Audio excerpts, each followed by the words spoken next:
ಈ ತರ ಸೌಂಡ್ ಬರ್ಬೇಕು ಎಲ್ರದು. ಓಕೆ, ಎಲ್ರು ಮಾಡೋಣ. ಹೋಲ್ಡ್ ಮಾಡಿ, ನಾಲ್ಗೆನ ಇಟ್ಕೊಳ್ಳಿ, ಕಣ್ಮುಚ್ಚಿ. ಉಸಿರು ತಗೋಬೇಕು, ಉಸಿರನ್ನ ಹೊರಗೆ ಹಾಕ್ಬೇಕಾದ್ರೆ ಸೌಂಡ್ ಮಾಡ್ಬೇಕು.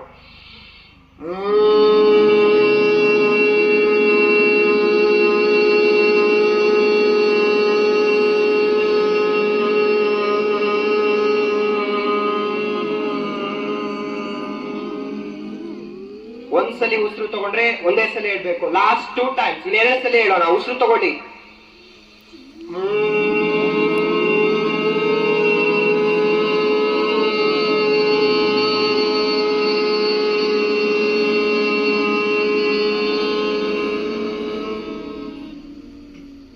ಲಾಸ್ಟ್ ಟೈಮ್ ಉಸಿರು ತಗೊಳ್ಳಿ.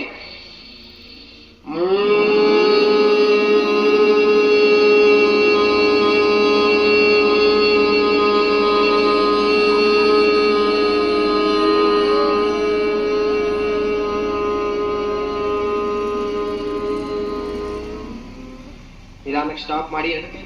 ಇಟ್ಕೊಳ್ಳಿ. ಇದು ಬ್ರಹ್ಮರಿ ಪ್ರಾಣಾಯಾಮ. ಇದು ಮಾಡೋದ್ರಿಂದ ಥ್ರೋಟ್ ಇನ್ಫೆಕ್ಷನ್, ಕೆಮ್ಮು ಬರುತ್ತೆ, ಕಫ ಬರುತ್ತೆ, ಅದೆಲ್ಲ ಕ್ಲಿಯರ್ ಆಗುತ್ತೆ, ಬರೋದಿಲ್ಲ. ನಿದ್ದೆ ಚೆನ್ನಾಗಿ ಬರುತ್ತೆ, ಮೆಂಟಲಿ ಆಕ್ಟಿವ್ ಆಗ್ತೀರಾ, ನಿಮ್ಗೆ ಓದೋದಕ್ಕೆ ಹೆಲ್ಪ್ ಆಗುತ್ತೆ, ತಲೆನೋವು ಬರೋದಿಲ್ಲ. ಇದು ಮಾಡೋದ್ರಿಂದ ನಿಮ್ಮ ಮನಸ್ಸಿನ ಏಕಾಗ್ರತೆ ಹೆಚ್ಚಾಗುತ್ತೆ, ಸ್ಟ್ರೆಸ್ ಕಮ್ಮಿ ಆಗುತ್ತೆ. ಓಕೆನಾ? ಸ್ಟ್ರೈಟ್ ಆಗಿ ಕುತ್ಕೊಳ್ಳಿ.